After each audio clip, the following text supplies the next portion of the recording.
Welcome to the Culinary Saijiki podcast.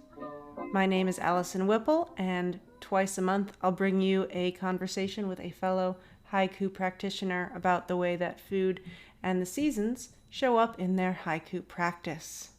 Visit www.culinarysaijiki.com to listen to the podcast, read long-form essays on these topics, and sign up to join the podcast conversation. You can also support the project at buymeacoffee.com/culinarysaijiki. Enjoy the show. Good evening and welcome to episode 12 with Mark Scott of Naturalist Weekly. This is the season finale. I didn't intend to do seasons when I started this podcast, but after I talked to Mark, and I talked to Mark all the way back in October, but it just, after that conversation, I was like, this just seems like a great episode to just end a season on and take a little break. So that's literally how I just ended up deciding, yeah, I'm going to do seasons of this show. I'm recording this intro tonight while I'm waiting for some shrimp to cook for my dinner, and it's a nice chilly night. I've got my Christmas decorations up, and it's nice to be cozy, and it's nice to be slowing down and taking a break. And even in that slowing down, I'm already getting really inspired for the next season, which I've actually decided I want to focus next season on how food shows up in classical haiku. And I've mentioned on the blog that Saijiki usually focus on contemporary haiku of the time in which they're assembled. This is also not a, traditional Saijiki, so I'm free to do what I want, I suppose. And I am interested, now that I've delved into this topic, I'm interested in spending some time really focused on historical haiku and how things got started and what the food references in classical haiku really do look like. I'm not sure what that's going to mean for the podcast, since I obviously, can't talk to any of the people who wrote those, but I'm going to keep doing the podcast. I really love making this show, so I'm just going to take some time for the winter and see what develops and read a lot of haiku, and sooner or later the answer will come to me. Of course, if you feel you have something to say about food and classical haiku and you want to be on the podcast, definitely reach out, let me know. I'm also, again, I haven't put up details yet, but I want to start doing some community blog posts in the new year. And so if classical haiku and food or agriculture or anything related to that is something that you'd like to write about rather than talk about, please let me know. I'm excited to see where this goes. One note from my conversation with Mark: the first basho haiku he reads, we sort of debated whether or not it was from the narrow road to Oku, also known as the narrow road to the deep north or the narrow road to the interior. And yes, it is, although I found it a slightly different translation. My translation was done by Donald Keene, and I'll just read it for the sake of being able to compare translations. The true beginnings of poetry, an Oku rice planting song. The true beginnings of poetry, an Oku rice planting song. Really lovely. So just to clear that up, so I know that a lot of the time I mention things that I'm going to put in the show notes or revisit, and then I always forget, but I did remember that, and there you go. So if you do want to support the show, you can go to buymeacoffee.com/culinarysaijiki. I know I owe supporters a double bonus recipe because November just got away from me. But there will be a double recipe offering for December. And be sure to check out culinarysaijiki.com for the community blog post around the theme of harvest. That just went up, and actually I got Tanka and Tanrenga, which is super exciting. So you'll see a nice variety of forms there. Anyway, this has gone on a little long, but I hope you enjoy the talk. I hope you enjoy what's on the blog, and I'll have a little wrap up on the other side.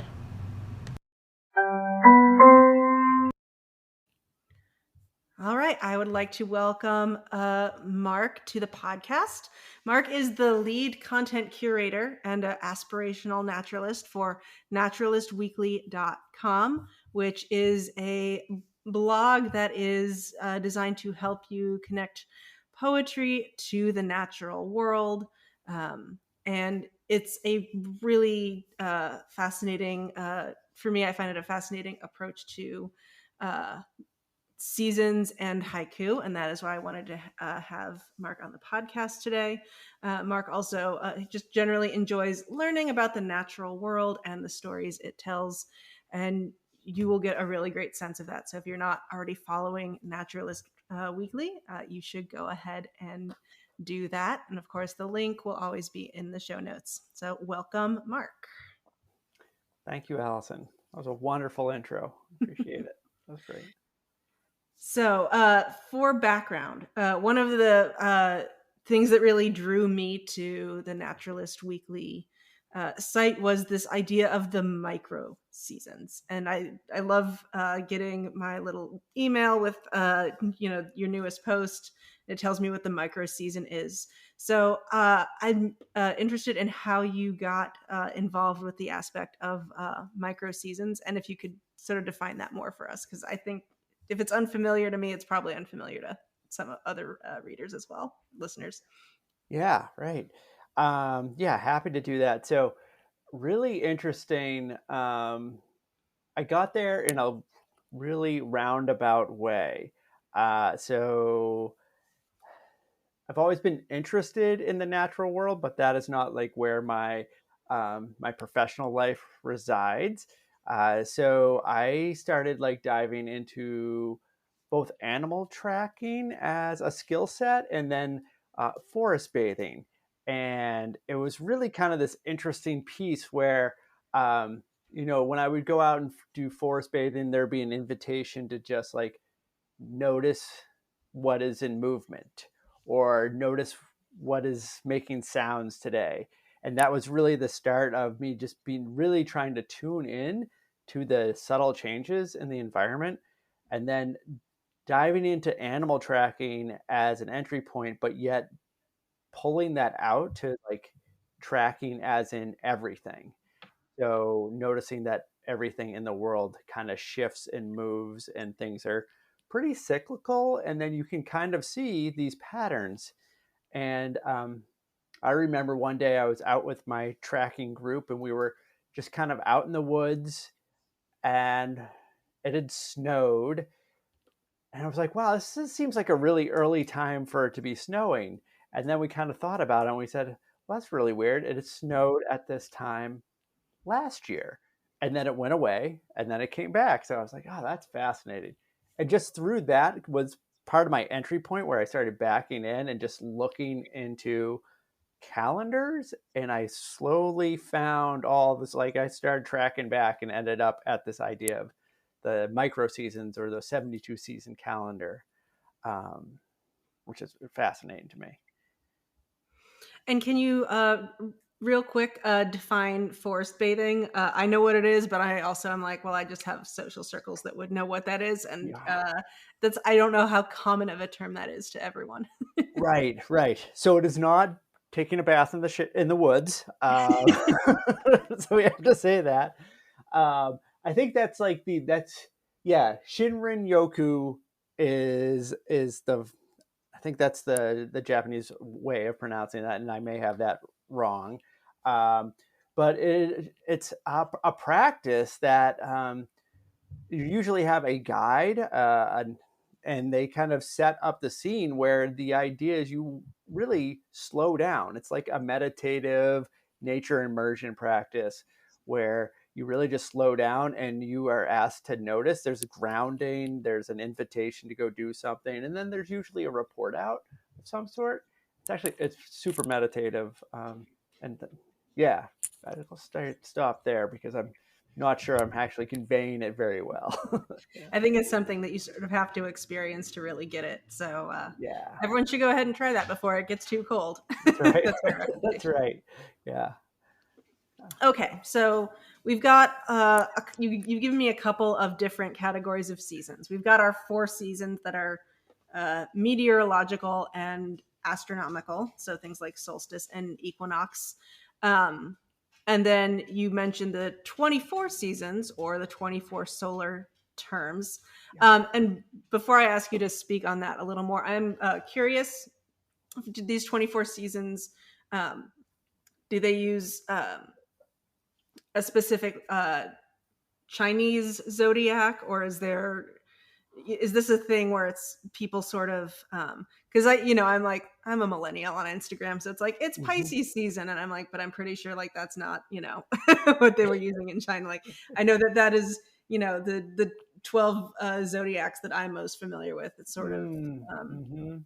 that's a a different place and not necessarily entirely overlapping. So I'm curious about Yeah. that particular zodiac that's represented in those 24 seasons. Right. Right.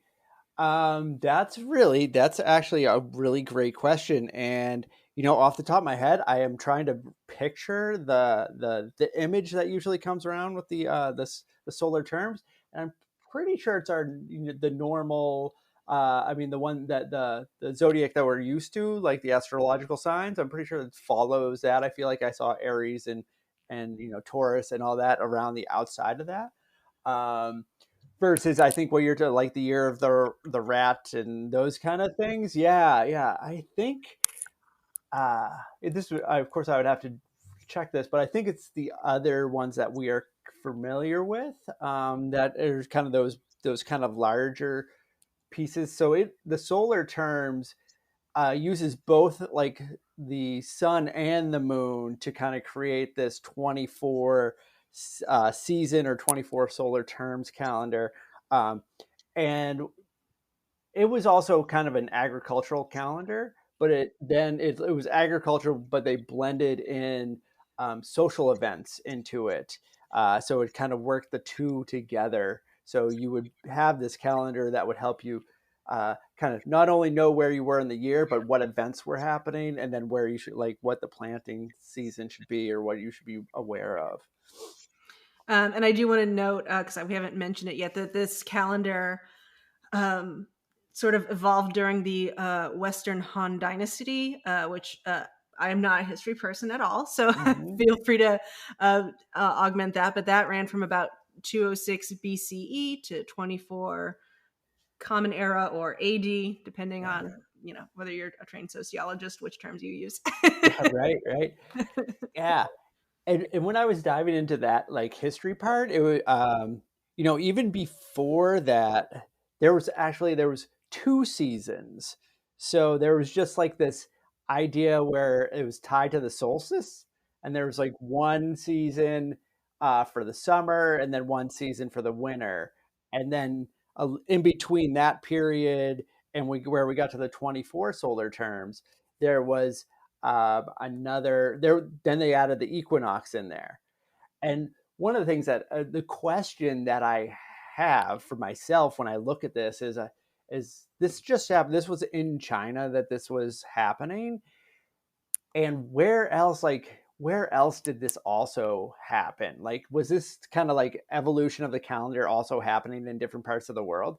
It's really kind of a fascinating question for me because I don't know actually where all these calendars like come from and how they come together, and if they followed a similar pattern as like as cultures evolved. Do they just like was it all one and then it became like winter and summer, and then somebody's like, well, there's a little bit more nuance and let's add the equinoxes as that we start to learn about that. Yeah, I think that's a fascinating project, and I think that's one that could be just a really rich thing to pursue for several years.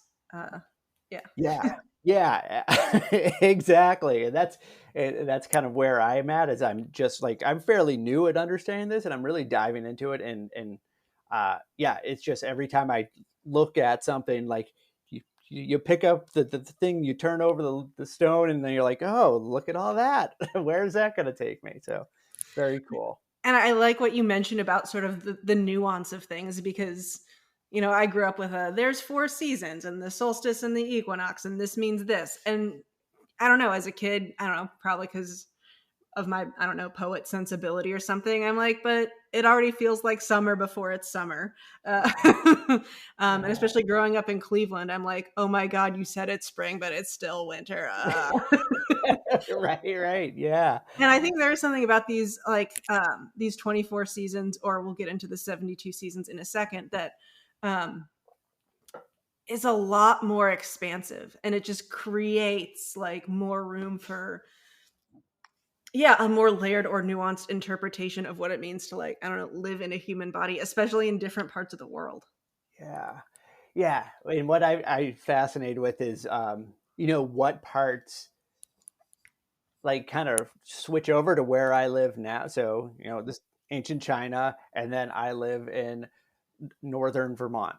And like, so I hear something, I look at something, and I'm like, oh, that's weird. And then I go outside and I'm like, oh, that's actually kind of happening right here. And isn't that fascinating? And of course, that wouldn't happen necessarily if I was live somewhere else.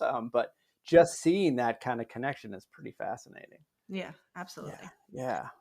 All right, so then we get to these 72 seasons, in which, and I'm just summarizing here, this was created in 1685 by the Japanese astronomer uh, Shi- uh, Shibakawa Shunka, in which he split these terms into 72 seasons, or ko. And so that's my little summary, but you're the one who's been diving into this more, so I'll let you explain those 72 seasons in more detail. Yeah. So it takes, yeah, right. So all these things kind of nestle together, which is really fascinating. So we have the 72 seasons, which are about 5 days a piece, give or take. And then they kind of fit into the 24 seasons, which are about 15 days. And then they kind of fit into those larger four seasons. Um, and, and like, it is the nuanced piece that's really fascinating about these 72 seasons is how there is really a significant things happen at like um, in a cyclical event. Significant things happen that you can almost say this is going to happen right about now. Maybe not start on that day, but there are definitely things that happen in these little windows of time in our environment. And noticing those things is it just draws you in and allows you to connect deeper with the earth and kind of your environment around you. Um, and I guess if I could take this opportunity to kind of back up, because one of the things that I noticed is our meteorological seasons um, are based on average temperatures, which I think is really interesting. And it's almost, for me, there's like a big difference between the connection to the land and our way in it between those seasons that we use just data to determine like every 3 months depending on this average temperature is a season versus oh, right now it is the time when the evening cicadas start singing. Like how different is that than you know it's about midsummer, it's summer, or it's the time when the evening cicadas start to sing. Like that to me is so different, and such a different place to start from. Yeah, and I think when you are aware of these 72 seasons, it subdivides it so much, but I think it's something that one could sort of make a practice of studying and observing, and that will help you, I think, even if you live, in a place of the world where these things aren't going to happen the same way. Like, Yeah. like I've lived in Texas for 14 years, like, like the leaves don't turn red the same way that they're doing where I am now, right? But Yeah. like, you could even start to develop your own sense of these 72 seasons for where you live, and it would really, I think, help you connect to the subtlety, like the little ways. So rather than just being like, oh my gosh, all the leaves turned, like just getting to really connect to like all those like tinier shifts. Yeah. Yeah. And I think I've seen quite a few people who have taken on that challenge, kind of like Mhm. what you just presented, is that this challenge of how do you use this framework to like really connect to what's around you. Mhm. Um, and so every once in a while, there's a couple people who respond in the blog who are like, oh, that's really nice. My season is like this. And it's perfect though. It's like, of course it is. Like that's what's happening right now. And the fact that you went outside and you were like, ah, wait, no, it's this is what's happening right now is I think part of the joy of that kind of calendars is that you're looking and you're noticing. Yeah, I think that would be a super fun thing to just say for a year, I'm going to try to do this and see what Yeah. comes up for me. So Yeah. that's everyone's homework for like 20. That's everyone's New Year's resolution for 2023. Observe this all of the 72 seasons wherever you live, Yeah. and you know, Yeah, definitely. easy, That is right? definitely an aspirational goal for me. Like Yeah, as I've been working through this, is like I really need to like figure out the pattern that's happening right here that I can kind of create. yeah, Um, yeah, because there are some of those things. Like for us, it's sugaring season. If yeah, talking about food, it's like sugaring season happens about the same time. Ice fishing season happens about the same. The corn is kind of is harvested at about the same season. Right now, we are in manure spreading season. Um, we yeah, were out. We're like, oh, it's such a nice warm day out. It's a perfect day to open the windows and doors, and also, yep, yeah. perfect day to spread manure. Yeah.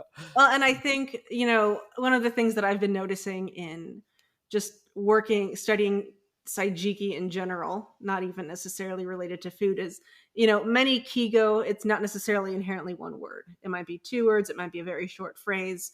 And one of the things that I feel like a lot of times those of us who don't practice we have a haiku practice, but we're not like steeped in the climate of Japan, we're like, well, what are the kigo that fit me? And I think that this exercise, this practice, is a really great way to start to develop like what are the kigo for the place where you live. Yeah. Yeah. Yeah, exactly. Right. You can start determining those and kind of pulling it out for yourself. Yeah. Yeah. What do you notice that happens and do you happen same time every year? Yeah. Yeah. Yeah. My great regret is that I did not come up like I did not make like it did not occur to me to make a Texas Saijiki, just like of all of the like Texas specific Kigo until I was too close to leaving. But I don't know, maybe someone in Texas will like take that on because I would Right. like that would also just be a monster of a project because Texas is, I don't know, 3 or 4 different climates. Yeah, right, right, exactly. You have northern Texas, yeah, yeah. Yeah, yeah. It's Yeah. like it's the Gulf Coast and it's the West and it's the hill country and it's the Great Plains and it's just, Mhm. and it's like the deep south. It's like it's part of it like Far East Texas is basically like almost indistinguishable from Louisiana in many ways. Oh, okay. So Okay. yeah, Oh, interesting. yeah, Yeah, it's definitely a project, right? It's a exactly. big project, yeah. Yeah. Well, Yeah. maybe people will still let me do that even Right. if I don't live in Texas anymore. That'd be fun because I need more projects, right? That's of course, right? Of My course. partner is not gonna just lose it with me having one more project. Yeah. Definitely, like his patience is infinite for all of my That's kids. so good. All right, so Uh, to connect this to food, you've taken us in an exploration of these micro seasons with using the framework of growing rice, which I love because um, it that really it's a staple food. We mhm. all eat it, or much of the world eats it, and I think it's a great way to take us through the different aspects of what it takes to plant and grow and harvest and then eat. So Yeah. you want to start with the spring micro seasons and rice? Sure, sure. Yeah, and so like the rice definitely has a predominant role in these seasons. As you said, it's staple and it's also a predominant agricultural crop. Um, and so it takes about 6 months for rice to grow, to go from seed to like harvesting, which is a fairly long time. That's half a year, right? Um, and there's lots of interesting things that have to happen. I'm not a rice farmer, so this is just all research that I've done. But the idea that we need to like, um, we have to figure out like planting and then flooding and then draining, and then all these pieces kind of happen. So that's kind of like really interesting to see that mark throughout the season. Um, so springtime is field prep and planting. And so in that 72 season calendar, um, we have in March, we have plants begin to show their buds, which is really this idea that things start to grow. And then we have in about April, the micro season is called the frost stops and the rice grows. And so one of the first kind of haiku that we have is from Basho. Do you want me to just hop in and read that Hop in one? and read it. Yeah. Okay. And I really love this one, it's great. So it's the beginning of all art in the deep north, a rice planting song. The beginning of all art in the deep north, a rice planting song. Oh, I love that. That's beautiful. Yeah, yeah.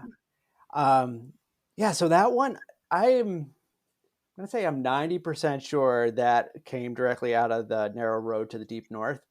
And I was trying to look into it because it was a hoku that was the start of a renge during his travels. And, was trying to do a quick, like, before we got on, I was like, I know I pulled it from somewhere, but then I was trying to link it back. Yeah. And I almost think it was from there. Do I you think happen you're to right know? as well. And don't worry, I'll just I'll try to make a mental note to go check my my copy Okay. and see if I can find it in there. Yeah, great.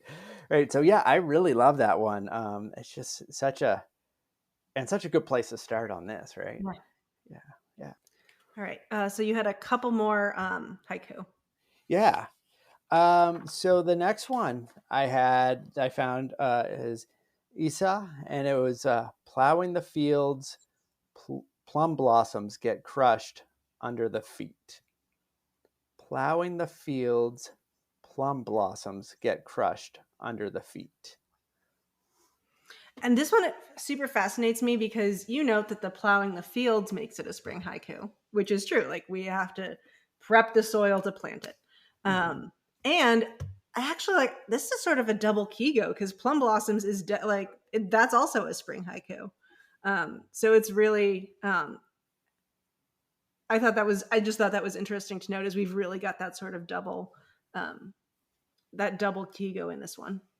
Yeah, right. And I was doing the same thing as I was reading that. I was like, oh, if I didn't know plowing the fields, I could I could infer what season I was in by the plum blossoms, or vice versa. Yeah, And it yeah. actually, this haiku also super interests me too, because I think about, um, when I think about corn, which is, my partner's from an area where people grow corn and soybeans. And so you see it, at least in the farms that don't like totally just use these crazy processes, to just so they're to like suck up all the organic matter and then there's nothing to fertilize. But, the corn, you end up with like corn husks sticking out of the soil and those like decompose. And that's part of what fertilizes the soil for the next year. And I see that sort of, it's like this is the flip side. It's like the plum blossoms are blooming, but they're falling, but they're getting crushed, they're getting worked in. And like to me, like part of that prep is like we're sort of pre fertilizing with these plum blossoms. That's that's beautiful. Yeah, no, I totally right. That's a great. Uh, yeah. I love that. I It's mean, like who it's knows if a that was flower. intentional, right? But like Yeah, that's just something I noticed. yeah, yeah. No, that's amazing. I love that. Love that. Cool. Oh, so you've got some a Busan one next. Yeah, all right. So this one from Busan, it says, having caught a catfish, he goes back to rice planting. What a man. Having caught a catfish, he goes back to rice planting. What a man. Yeah. This one just kind of made me chuckle, and I had this visual image of the farmer going there, catching dinner, whatever, and then like getting right back to work. Yeah, Yeah. yeah, I know, absolutely. This is and it's with catfish being common in, the American South as well. And Mhm. maybe this translation is actually referring to another kind of fish. I don't know, but certainly it's a common fish. And so I actually think about like this has some incredible like universal appeal to me of like um, yeah, you catch your fish, you cook it up, and then you've got to go back to um, maybe I think about my partner worked on salvage boats in the summers for years, and sort of that sort of thing of like you. Although I don't think they like ate anything they caught out of the Mississippi River, but but it was just sort of a a thing where like you would go like you could dock like catfish and white bread and hot sauce, yeah, and then it's like right back to it. right back to it. Yeah, yeah. And for me, it's also like this part where like how tied into the land or how dependent on the land is that person doing this kind of action. So like getting food now and then planting for food later and just being aware of that kind of cycle that all this is kind of tied together. Yeah. Yeah. Oh, Yeah. absolutely. Yeah. Absolutely. Cool. Yeah. You need to plan for the future, but you still need lunch. Right. Exactly. You still need lunch. Yeah. Cool. And then Um, you've got one more by Issa in this section. yeah. Yeah. Yeah. So this is after seeing rice planting in the remote provinces, the geese depart. After seeing rice planting in the remote provinces, the geese depart.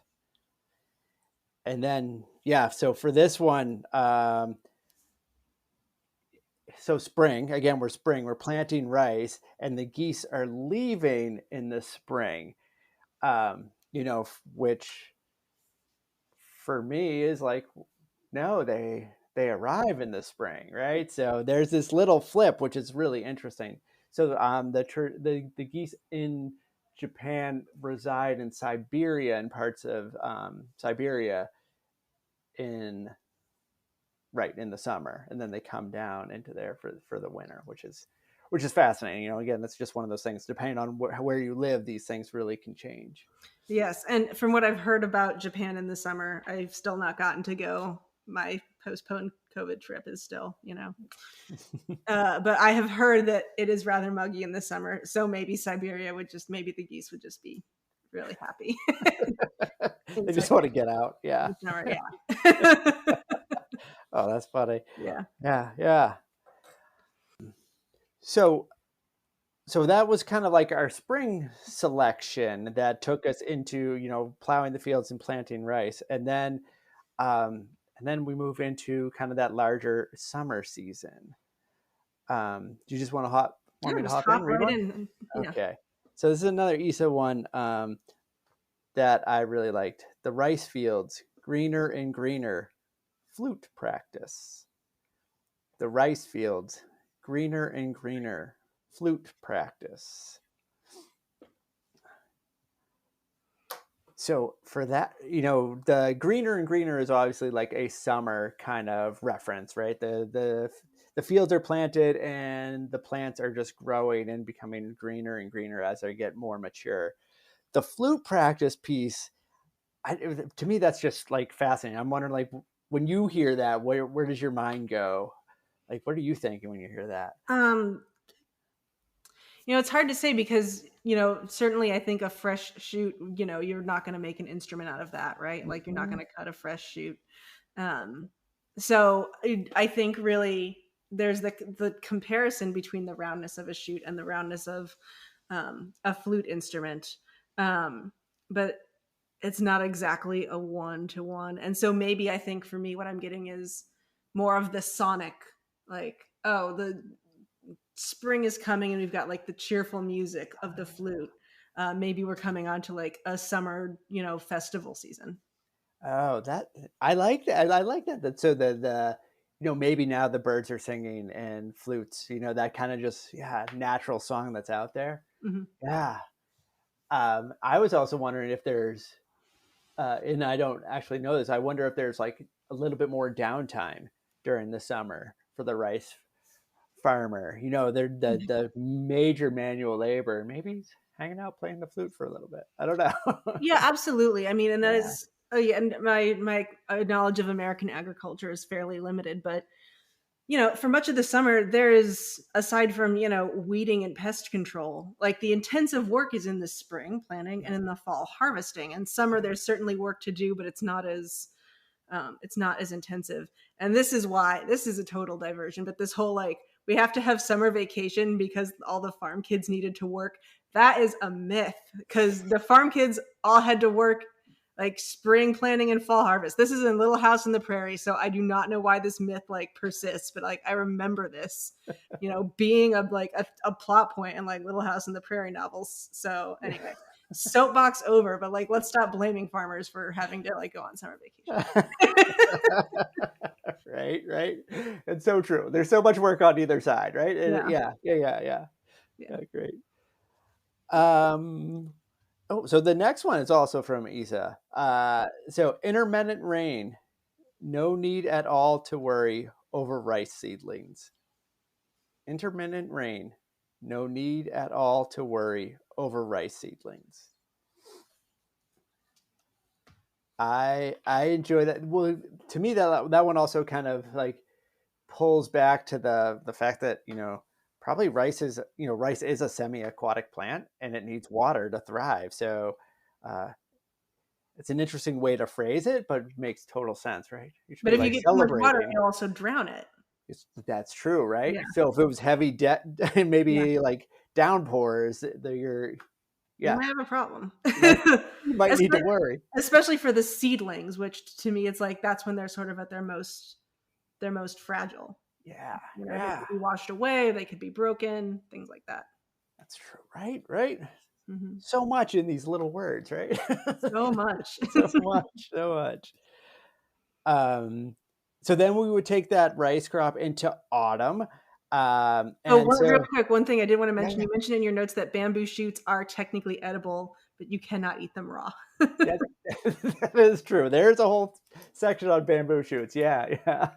So just so Um, y'all know, boil them and pickle them. But like if you ever see pickled bamboo shoots like in an Asian grocery store, they're pretty good, like as a pickled thing. But yeah, really, don't eat them raw. I mean, I like them, but anything's delicious with a little chili sauce, right? that is true. That is true. Yeah.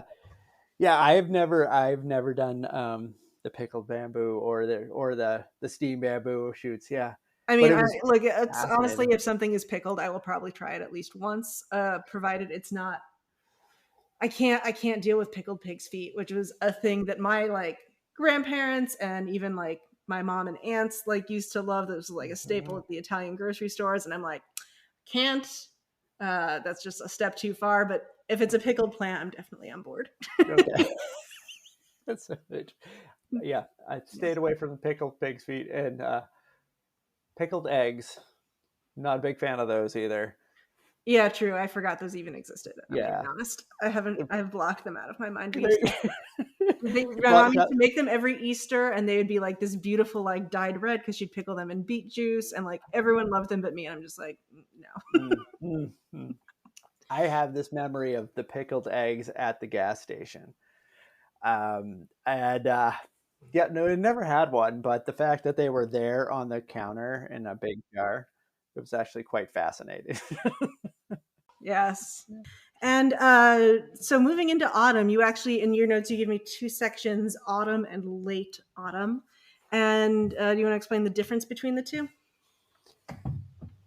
Yeah, right. So there's like yeah, there's definitely this idea of well, early autumn, the rice is ripening but not yet ready for harvest, and then late autumn, there's usually the harvest part. So there's those kind of like um, two separate the separation there, and Mhm. within there, there's the draining of the paddy field, at least the micro season for that, where you are going from being um, ready, not ripe, but not ready to harvest. You drain the field, and then you can begin to do the harvest. And you so for early autumn you had two Issa haiku, and I do feel like Issa is really one of those that really captured a lot of like the essence of agriculture back then. Right, I know, right? And I always try to like balance, as I'm doing these micro seasons, I'm trying to like let's make sure we have representation as much as we can. Uh, and he says seem to be really prevalent for that kind of nature connection piece. Sure. Yeah. Yeah, yeah. So we'll start with all at once. The field is rustling, heads of rice. All at once, the field is rustling, heads of rice. I think this one for me also has that potential connection to just about any kind of large agricultural field. There's that point where, the grains or whatever get to a certain height and they start to dry and then you can just start hearing them as the wind blows. Yeah. Very Absolutely. kind of like noticeable up where we are with the corn, as you Mhm. mentioned, cornfields have that definite distinct point in the season.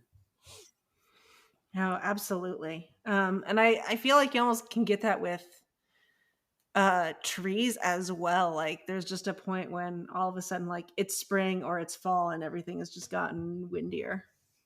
Right, right. Yeah. There's also I think you're right. There's that pickup in as the seasons change, the weather changes too, right? So the Mhm. wind kind of picks up too. Oh, awesome. Yeah. Should I hop on to the next one? Yeah. Okay. So the next one is rice field water saying many goodbyes, it returns to the spring. Rice field water saying many goodbyes, it returns to the spring.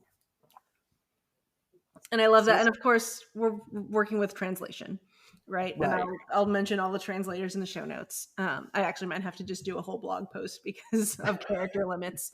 But um, in this translation, it returns to the spring. So I think literally it's like you've drained the rice field. It's going to go back underground. It's going to go into whatever spring is under there, like feeding all of the rivers and everything and feeding the fields.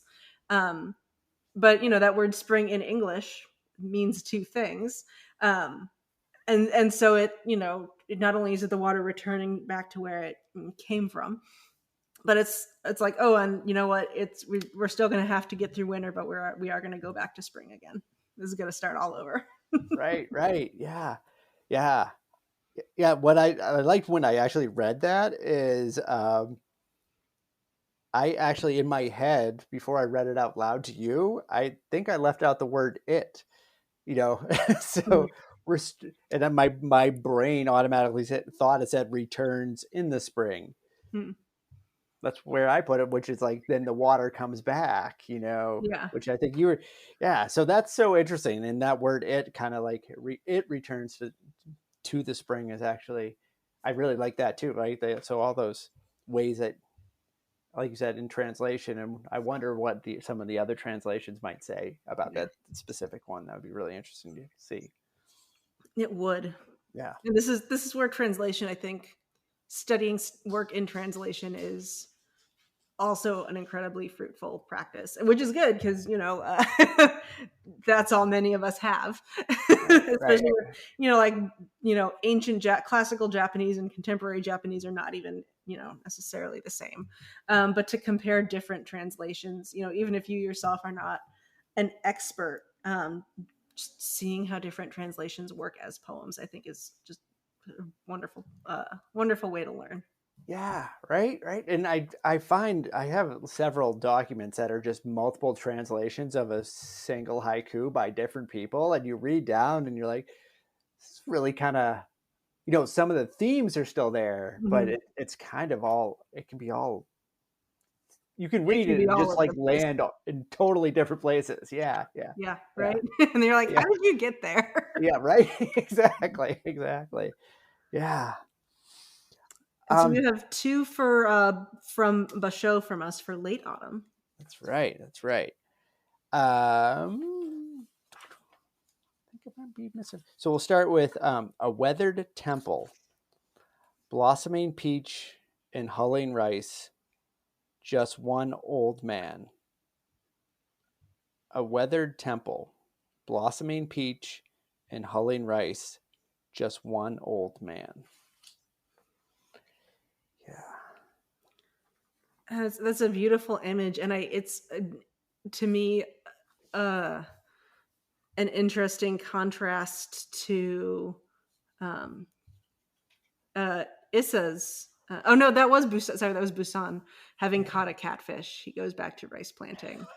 What a Right? man! And certainly, like Busan's was written later, much later. But it's to me in Busan's, it's maybe maybe it's an old man, but I sort of picture like a young man, like going about his day, catching fish, cooking it, going back to work. Um, um, and here it's a rather different image of maybe someone a little hunched. He's Mm. alone. Mhm. The peach is really interesting because I think that provides like this contrast of like brightness and youth. Um, and it's still, like in many ways, it is still like what a man. Like this old man is still like hulling rice at the temple, Yeah. doing what needs to be done, chop wood, carry water, all of that. Yeah. But it's a sort of a flipped image almost. Yeah. Yeah. Yeah. I really like that part that where you're saying like we have a you know the older temple, the younger peach, we're hulling rice, which is like in middle of transition from, seedling to food, and then the old man who's kind of in that whole environment, just kind of being and working this kind of yeah, it's Yeah, fascinating all those images coming together. I absolutely. like what you said about the blossoming peach, about like almost that direct contrast is very cool. Yeah, it's interesting. Yeah. Um, because it really like hulling rice is a specific season. But the blossoming peach seems out of, place. And so, I don't have the original poem in front Right. of me. So I'd be really interested. I'm like, is this a translation thing? Is this how it actually was? And was Basho doing something interesting and, just deliberately putting in something out of place? Like, I mean, or was there literally, I don't know, some like things blossom out of season Yeah. sometimes, like Yeah. was this a weird seasonal, was this a weird weather phenomenon? Yeah. Yeah. Yeah. Yeah. I wonder, right? Yeah. So, No idea. I have no answer for that one. and then I miss read my notes, but the next Basho poem is actually in winter. Winter. Which is, a time when again not in summer there's agricultural work, but it's not as intensive. And in winter, I mean, my partner likes to joke that like winter is when the farmers go and just sit in diners and drink coffee all day. Not It's not all, but like I think it's kind of a thing. Yes. So not a lot to do. So what do you have for winter in these Yeah. in this? Yeah. Great. Yeah. It's, again, another Abasho. Dawn moon, close to the end of the year, pounding rice. Dawn moon, close to the end of the year, pounding rice. Um, yeah. So the pounding rice, I had to look this up because I was like, what do you do? Why are you pounding rice? Right? What does that mean? So it's mashing rice for dumplings Yeah. that were used in soup for the new year. So that definitely puts that one, and it says near the end of the year. So those definitely kind of tie that in. Yeah. Um, yeah. And certainly I think the rice has been harvested, it's been hulled, it's I don't know, it's been dried. So certainly if you're stuck inside in winter and there's not a lot else to do, like yes, this is when you go and you like pound your rice and make your rice flour and Mhm. all of that sort of thing. Yeah. Right. Yeah. Right. It's kind of, it's bringing you to the close to the end of that kind of cycle. Right. Yeah. Yeah. Yeah. It's very cool. And then we had this one last one that's kind of like this transition, which would almost send us back to the spring. This winter to spring kind of edge one by Basho, which is spring begins, new year, old rice, 10 quarts. Spring begins, new year, old rice, 10 quarts. Yeah, I found that one. That was, I feel like this one, I could write a similar one about like um, our root vegetables. You know, Yeah. Yeah. Yeah. like something about the damn potatoes. Like, Or it's, I mean, and so you mentioned in your note that you're guessing that the show is celebrating the new year and counting the rice that is left from the last season. yeah, And so maybe it is like, oh, these root vegetables, I'm so tired of eating them. Like that yeah, could be like, because definitely you get sort of, I think, especially if like you have to live off the land and you don't have a lot of options, you are probably like super tired of your root vegetables by the time spring happens. yeah, yeah, Um, but it's also, spring begins, it's a new year, and like look at all this abundance you still have.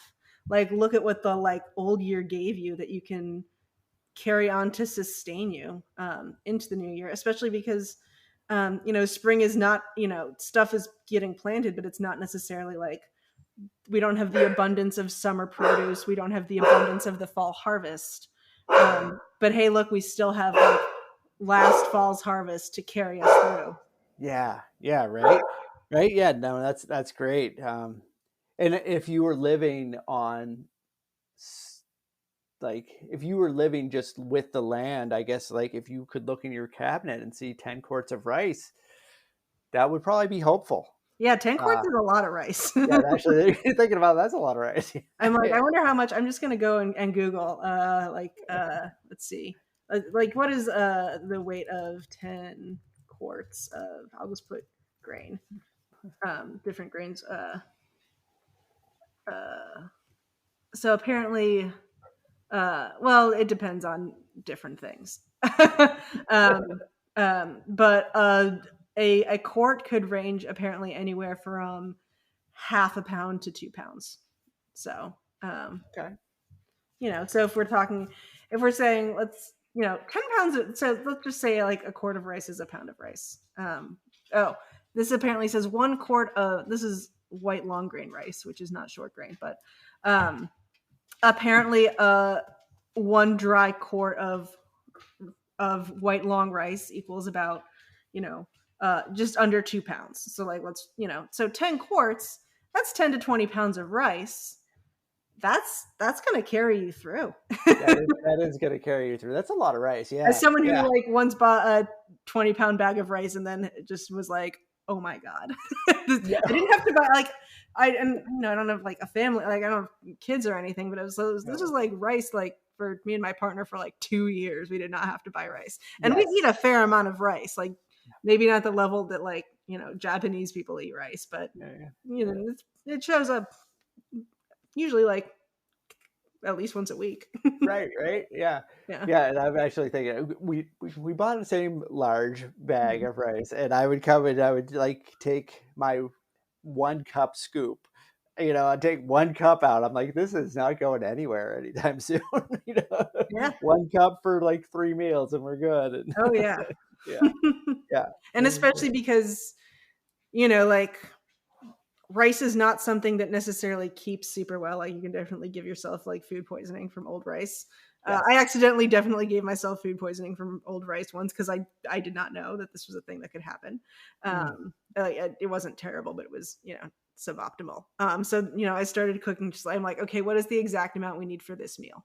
yes, yes, yes, Yeah, exactly. Yeah, yeah. yeah, So especially with a good rice cooker, it's just like it's so much easier to just be like, this is the amount for this meal, and when there's leftovers, I'll just make fresh for the leftovers. right, right. Yeah, it's such a versatile food, like you said in the beginning. Like rice, we can use so many places. And for me, like going back to this kind of idea, it finds itself in all these haikus in different parts of the year, which I also think is like fascinating. And as we were talking, like, is there a food staple that I am really familiar with that I could do the same thing with? I just always wonder about that. Is there something in the Northeast that I could kind of travel and probably Yeah. just about anything to I say mean, the I don't know truth? how well potatoes grow up there, but Yeah. you know, They go pretty good. They go yeah, pretty good. I mean, for people who can grow potatoes. For me, I don't not not so good. Yeah, Sure. yeah. I think one of the haiku I shared on your open mic night Mhm. was probably the best looking plant that I had was a squash plant that was growing out of our compost bin. Yeah. Like I was like, this Oh is yeah. our best plant all year. This is Oh yeah. amazing. I had that one year. It was just great. It was so good. Yeah. Yeah, yeah. Well, All well, right. Well, this has been, I have loved this chat. I think it's going to be a great way to wrap up the first season of the show. And so thank you for coming on and talking to us about classical haiku and the micro seasons.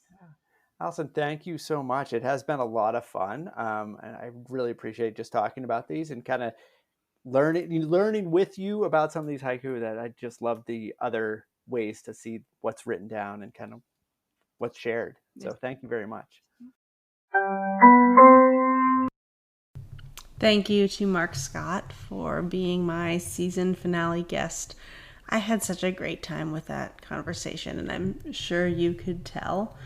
And I'd like to thank all of the rest of my season 1 guests: Agnes Ava Savage, Krista Pandy, Claire Vogel Camargo, Christine Wenk Harrison, Lorraine Patton, Matt Defebo, writing with Christina Chin, Jennifer Hambrick, M.A. Dubs, and Jerome Berglund. I couldn't have made this podcast without our conversation, so thanks to all of you for taking a risk and just jumping in on this project with me.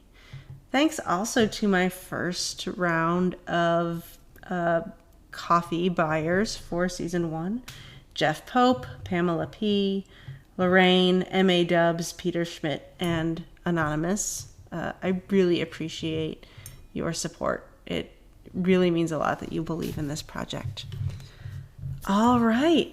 That is, I'm just going to call that season 1. I hope you have a restful wrap up to 2022.